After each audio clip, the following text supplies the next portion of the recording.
Elshinta News and Talk. Hari ini 29 Juni 2026 diperingati sebagai Hari Keluarga Nasional ke-33 dengan tema Ayah Wajib Hadir. Dilansir dari unggahan akun Instagram resmi Kemenduk Bangga atau BKKBN, hadir dalam hal ini bukan berarti sekadar ada secara fisik di rumah. Tema ini memanggil ayah untuk terlibat secara emosional dan psikologis dalam pengasuhan sehari-hari, mendengarkan, merespon, dan menemani tumbuh kembang anak. Bagaimana memaknai Hari Keluarga Nasional dan bagaimana menyoroti kehadiran sosok ayah? Di Jawa Tengah sendiri kita akan berbincang selengkapnya bersama Ketua Tim Kerja Keluarga Sejahtera dan Pemberdayaan Keluarga, Nitya Aparandayanti. Elshinta News and Talk. Selamat siang Bu Nitya. Selamat siang. Ya, sebelumnya saya juga mengucapkan selamat Hari Keluarga Nasional ya Bu Nitya ya. Selamat Hari Keluarga Nasional ke-33 juga. Iya, kalau kita mengomongi soal Hari Keluarga Nasional yang diperingati setiap 29 Juni, ini kan kembali untuk mengingatkan kita kepada keluarga sebagai fondasi utama ya dalam pembangunan bangsa. Mungkin apa sih Bu makna dari Hari Keluarga Nasional tahun ini bagi masyarakat Jawa Tengah sendiri dan pesan utama apa yang ingin disampaikan BKKBN kepada keluarga Indonesia sendiri? Khususnya Jawa Tengah sendiri maksudnya. Ya, baik. Terima kasih Mas Akbar dan teman-teman Elshinta semua. Selamat Hari Keluarga Nasional ke-33 tahun 2026 ini. Di tahun ini, Kementerian Kependudukan dan Pembangunan Keluarga BKKBN menetapkan tema dari Hari Keluarga tahun ini adalah Ayah Wajib Hadir. Seperti yang tadi sudah disampaikan di awal bahwa hadir tidak hanya secara fisik tapi juga secara emosional, kemudian mendampingi secara psikologisnya dan lain sebagainya. Tidak hanya hadir ada wujudnya tapi juga bagaimana perhatian dan lain sebagainya.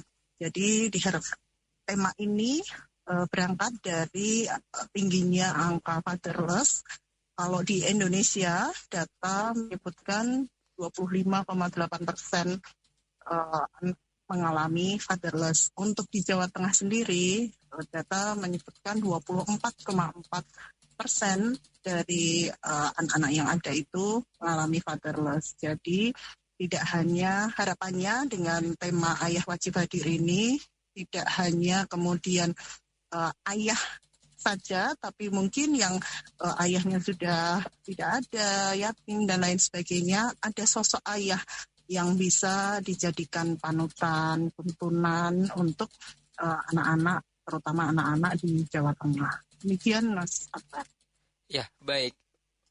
Baik Ibu, ini kan dengan tema yang tadi sudah sempat disinggung juga ya, maksudnya disinggung tentang ayah hadir, wajib hadir maksudnya, yang tidak hanya menekankan kehadiran fisik tetapi juga keterlibatan emosional ayah ya. Kalau ayah kan sekarang ini sibuk bekerja gitu ya, kebanyakan kan bertemu dengan ibu gitu ya. Dan mengapa sih Bu tema ini dipilih ya sebagai Hari Keluarga Nasional 2026 ini, dan seberapa penting sih nanti kehadiran ayah ya untuk membangun keluarga yang berkualitas tentunya? Ya, terima kasih.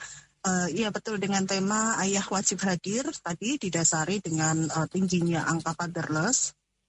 Ayahnya mungkin ada misalnya di dalam keluarga itu, tapi keterlibatan di dalam pengasuhan, kemudian emosional kepada anak, itu mungkin di masyarakat masih tertumpu pada ibu, bahwa yang bertanggung jawab mengasuh anak asumsinya hanya ibu. Karena ayah tadi sibuk bekerja, cari nafkah di luar, dan lain sebagainya.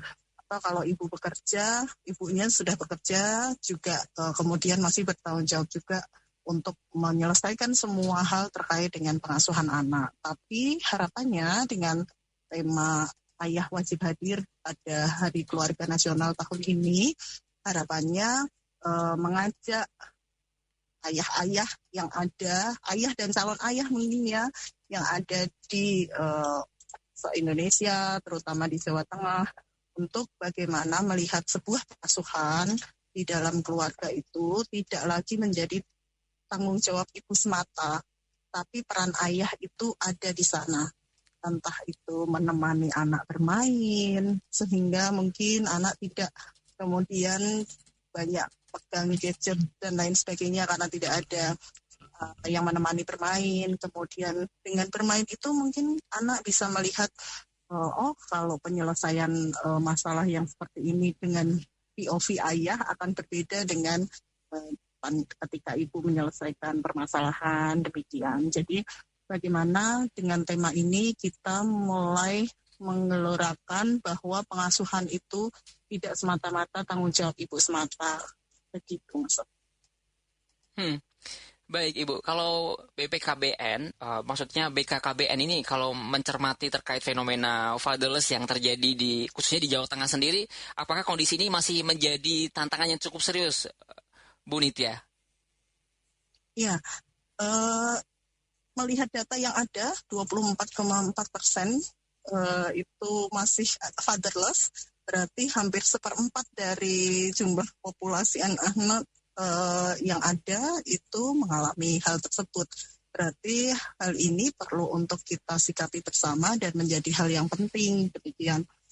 Kemudian menggeser budaya yang ada, budaya-budaya kalau di masyarakat Jawa kan cenderung ke arah patriarki, kemudian ayah dan lain sebagainya. Tapi tidak mengesampingkan peran tanggung jawab ayah yang sudah besar, tapi tidak hanya terkait dengan memenuhi saja, kebutuhan sehari-hari saja, tapi memang tanggung jawab ayah juga terkait dengan bagaimana pengasuhan anaknya, melihat contoh bagaimana ayah itu bersosialisasi, menyelesaikan permasalahan yang ada, itu anak bisa melihat di situ gitu. Jadi untuk di Jawa Tengah sendiri harapannya dengan hal ini, tema yang diusung oleh Menduk Bangga BKKBN ini juga bisa menggeser budaya yang mungkin sudah ada sejak dulu, semua tanggung jawab di ibu bisa bergeser. Sedikit demi sedikit mungkin kita bisa melihat bersama sudah banyak di lingkungan kita di mana ayah kerap jalan-jalan bersama dengan anaknya, atau mungkin ke tempat wisata atau pusat perbelanjaan yang anak dengan ayahnya, berarti kan sudah mulai muncul tema ini terinternalisasi, atau ayah hadir ini sudah mulai terinternalisasi di keluarga-keluarga yang ada di Jawa Tengah, terutama keluarga-keluarga muda. Baik, ini kan tadi juga sempat juga disinggung sama Bu Nitya ya. Banyak yang menganggap ini peran ayah ini sebatas hanya mencari nafkah gitu ya, untuk menafkahi keluarga. Padahal anak kan juga butuh ya kedekatan ayah selain ibu di rumah gitu ya. Ini kalau menurut Ibu Niti ini apa saja sih faktor yang menyebabkan fenomena fatherless ini masih terjadi gitu ya, dan bagaimana cara mengubah mindset barangkali atau pola pikir bahwa pengasuhan anak itu merupakan tanggung jawab bersama gitu ya, tidak tanggung jawab ibu semata gitu, Bu Nitya? Ya, baik. Kenapa sih ini bisa terjadi hal demikian? Mungkin karena pengasuhan yang bapak-bapak atau ayah terima juga di masa lalu juga gitu.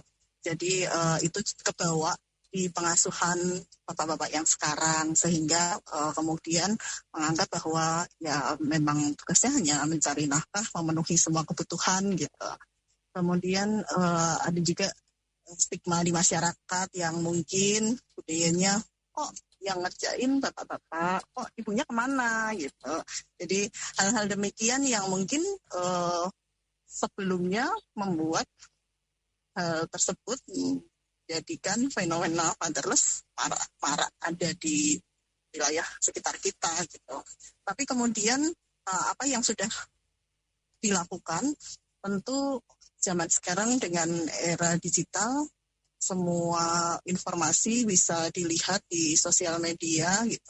Kita coba untuk bagaimana sosial media juga menyampaikan hal-hal terkait dengan pentingnya ayah di dalam pengasuhan, bagaimana bahayanya kalau anak itu fatherless. Jadi informasi-informasi itu mulai kita sosialisasikan, yang tadinya mungkin di media luar ruang gitu, sekarang di digital, di sosial media itu mulai digelorakan juga, melalui radio juga, kemudian dari sosialisasi. Jadi kita punya beberapa program seperti dekat desa kelurahan Ayah Teladan. Kemudian ada program-program juga yang terkait dengan hal ini, seperti kemarin ada Gemar Gerakan Ayah mengambil raport anaknya di sekolah. Nanti di tahun ajaran baru juga ada Gamas Gerakan Ayah mengantar anak di hari pertama sekolah. Itu semata-mata untuk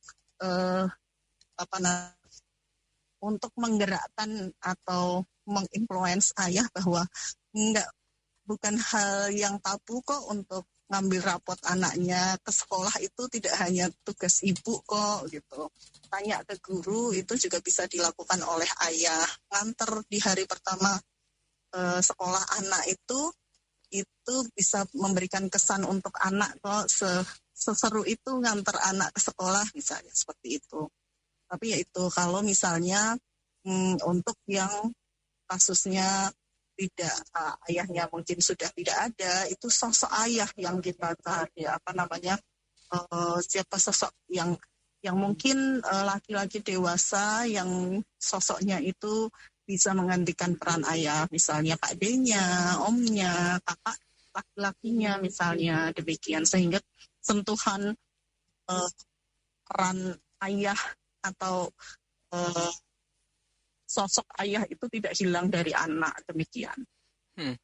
Baik, Bu Niti, ini kalau kita ngomongin soal fatherless, ini kan dalam berbagai penelitian kan disebutkan minimnya keterlibatan ayah ini kan juga berdampak langsung gitu ya pada perkembangan emosional dan karakter anak, rasa percaya diri pada anak sendiri ya gitu ya.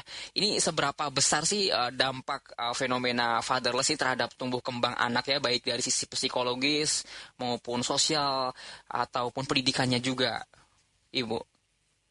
Ya, betul sekali. Kalau sosok ayah ini, kehadiran sosok ayah itu sangat berpengaruh pada salah satunya adalah kepercayaan diri dari anaknya.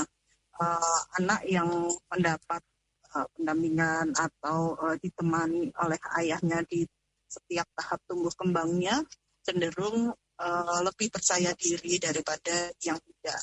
Kemudian kalau dilihat dari sisi laki-laki dan perempuan, anak perempuan itu punya cinta pertamanya adalah ayahnya, sehingga ketika ayahnya itu memberikan cinta yang cukup pada anak perempuannya, nantinya dia tidak mencari cinta-cinta yang lain sebelum waktunya gitu, yang menawarkan cinta-cinta semu lainnya sebelum dia dewasa. Jadi karena merasa cukup dengan cinta dan kasih sayang dari ayahnya, dia bisa menyelesaikan pendidikan, menyelesaikan cita-citanya, menggapai cita-citanya lebih percaya diri, lebih bisa tercapai karena ya sudah tidak ada gangguan atau tidak mengharap kebutuhan akan cinta yang lain selain dari ayahnya. Untuk anak laki-laki, ketika ayah hadir berperan dalam pengasuhan, anak laki-laki itu akan melihat bagaimana problem solving dari seorang laki-laki. Kalau ibu kan lebih pada perasaan gitu. Tapi kalau ayah itu akan dalam penyelesaian masalah lebih kepada logik. Ketika anak laki-laki melihat bagaimana ayah itu bertanggung jawab pada keluarganya, ayah itu melindungi ibu dan mungkin saudara perempuannya, dia akan melakukan itu juga. Ketika ayah kemudian menyelesaikan permasalahan problem solvingnya dengan logik, dia juga akan mengikuti polanya karena anak itu akan meniru apapun yang dia lihat gitu. Kalau ayah tidak hadir, siapa yang akan dia lihat? Takutnya yang dia lihat adalah yang ada di sosial media, yang ada di YouTube, yang ada di HP-nya dia, yang mungkin belum kesortir itu yang baik atau yang berdampak kurang buruk baik tentunya gitu. Ya Bu ya. Betul, demikian Mas Akbar. Kalau di Jawa Tengah sendiri ini kan juga telah dijalankan gerakan Ayah Teladan Indonesia ya atau GATI gitu. Ini termasuk kan gerakan yang mendorong keterlibatan ayah dalam berbagai kehidupan anak gitu ya. Ini bagaimana sih Bu implementasi program GATI di Jawa Tengah sih Bu sejauh ini dan bagaimana Bu respon masyarakat Jawa Tengah terhadap gerakan ini Bu? Iya. Gerakan Ayah Teladan Indonesia atau GATI itu implementasinya kan bermacam-macam. Salah satunya tadi yang sudah saya sebutkan ada Gemar dan Gamas untuk mengambil rapot dan untuk mengantar anak sekolah. Selain itu ada kita masuk ke komunitas-komunitas ayah, entah itu bikers atau misalnya namanya komunitas sepeda atau lari atau apa gitu, di mana mayoritas adalah di kelompok tersebut ayah-ayah, bagaimana kemudian kita mensosialisasikan bahwa ya kita punya hobi, punya ini, tapi ingat di rumah kita perlu hadir juga untuk anak, misalnya bisa lari bareng atau bersepeda bareng, misal seperti itu. Kemudian itu di komunitas ayah. Ada lagi terkait dengan dekat desa kelurahan ayah, desa kelurahan yang terkait dengan bagaimana di Kampung Kabit, kami punya namanya Kampung Kabit, itu disosialisasikan kepada ayah-ayah yang ada di Kampung Kabit itu untuk tadi pentingnya pengasuhan, pentingnya ayah hadir di dalam pengasuhan. Jadi masuknya ke desa kelurahan, terutama yang ada di Kampung Kabit. Kemudian sebaya sekolah bersama ayah tadi implementasinya ada Gemar, ada Gamas, kemudian GATI ini tidak hanya sasarannya tidak hanya ayah saja, tapi juga calon ayah. Yang harapannya apa? Anak laki-laki yang sudah remaja ini yang nantinya akan menjadi ayah itu punya paradigma yang baru bahwa pengasuhan pentingnya nantinya dia hadir dalam pengasuhan untuk anak-anaknya itu bisa dipupuk dari sekarang. Kalau misalnya sekarang belum mengalami itu karena ayahnya mungkin tidak hadir atau mengalami fatherless, yang harapannya itu berhenti di dirinya atau di kita gitu. Tidak kemudian terus dilanjutkan ke pengasuhan-pengasuhan untuk anak dan cucunya nanti. Jadi program-program GATI ini lebih kepada internalisasi perubahan persepsi bahwa pengasuhan tidak lagi terpusat hanya pada ibu, tapi ketika ayah hadir dalam pengasuhan itu merupakan bukan hal yang tabu lagi, demikian. Tapi sejauh ini responnya bagaimana Bu? Masyarakat Jawa Tengah sendiri terkait program ini Bu? Ya, sudah mulai banyak yang terpapar, sudah ditunjukkan juga di kehidupan kita sehari-hari. Kemudian untuk pemerintah daerah yang ada di kabupaten kota, itu bahkan sudah mengeluarkan surat edaran juga bahwa mendorong masyarakat yang ada di wilayahnya masing-masing dari bupati wali kota tersebut untuk tadi gerakan-gerakan terkait dengan peran ayah, kemudian tadi ada mengambil rapor, kemudian ada nantinya di bulan Juli mengantar anak ke sekolah.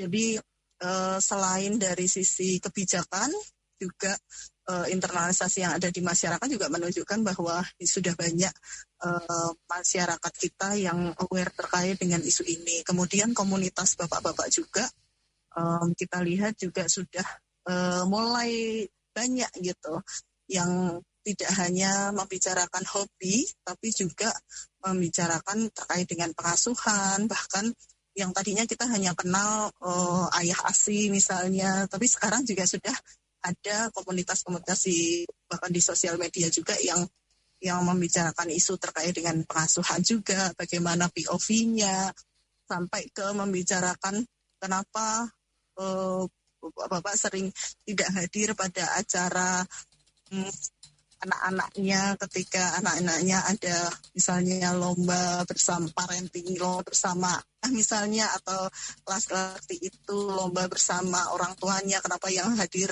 biasanya ibu-ibu saja. Itu juga mulai dibahas di komunitas-komunitas yang ada demikian. Jadi merupakan sinyal yang positif, dan harapannya ini juga bisa lebih terinternalisasi lagi, dan harapannya melalui El Sinta juga ini juga bisa lebih diterima di masyarakat dan menjadi fenomena baru bahwa ini sudah mulai bergeser. Sekarang sudah mulai banyak bapak-bapak yang aware dengan pentingnya pengasuhan terhadap anaknya.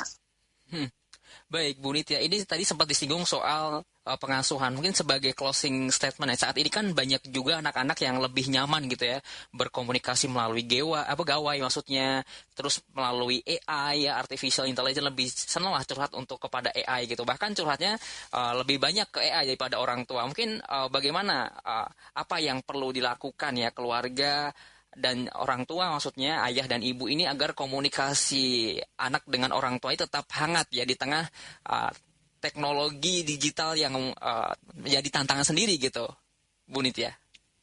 Iya, ini tantangan yang baru, kita nggak bisa lepas dari itu juga karena memang teknologi juga kita butuhkan di sisi lain. Tapi yang bisa disampaikan adalah pesan untuk para orang tua, letakkan sejenak gawainya gitu. Memang lebih effort, memang lebih perlu waktu dan usaha. Anak pasti kalau kita minta pending untuk tidak buka gawainya, tentu perlu kegiatan-kegiatan yang kita create untuk bisa bermain bersama atau dialihkan ke hal-hal positif lainnya. Jadi anak itu meniru. Kalau kita sendiri sebagai orang tua melakukan itu, ya siap-siap saja anaknya juga akan meniru hal tersebut. Sehingga yang perlu kita lakukan adalah letakkan sejenak gawainya, kemudian mengobrollah dengan anak, terutama ketika jam-jam makan bersama. Itu adalah waktu-waktu yang tepat untuk bisa ngobrol bersama dengan anak. Bahkan ada salah satu kamarnya kami yang 1 jam ayah hadir, di mana ayah itu bisa bermain bersama, entah itu ya tentu saja yang diharapkan adalah bermain secara fisik gitu, karena dengan fenomena yang sekarang anak lebih banyak dengan gawai itu menjadikan mager ya, malas gerak gitu. Jadi harapannya ketika ayah ibu sudah meletakkan gawainya paling tidak 1-2 jam demikian, bisa bermain bersama, kemudian syukur-syukur bersama ayahnya bisa aktivitas fisik, berolahraga bersama misalnya, atau yang lain sebagainya. Itu juga penting untuk anak zaman sekarang, sehingga meminimalisir yang hanya mager tidak bergerak atau berolahraga. Toh sekarang ini trennya juga tren olahraga gitu. Jadi itu bisa dilakukan bersama antara ayah ibu dan anak, sehingga ngobrolnya mungkin bisa sambil olahraga atau quality sambil misalnya makan bersama. Betul, ada quality time untuk bersama-sama dengan anaknya. Ya, sekali lagi anak mencontoh orang tuanya, sehingga kalau ingin anaknya tidak kemudian berlarut-larut dengan gawainya, ya kita sebagai orang tua perlu merelakan juga waktu untuk sedikit waktunya untuk meletakkan gawai kita. Demikian. Baik, Bu Nitya, terima kasih sudah menyempatkan waktunya ya Bu ya untuk berbincang bersama Radio El Sinta. Selamat siang Ibu, terima kasih, sehat selalu. Terima kasih. Demikian perbincangan kami bersama Ketua Tim Kerja Keluarga Sejahtera dan Pemberdayaan Keluarga, Nitya Aparana Dianti. El Sinta Semarang News and Talk.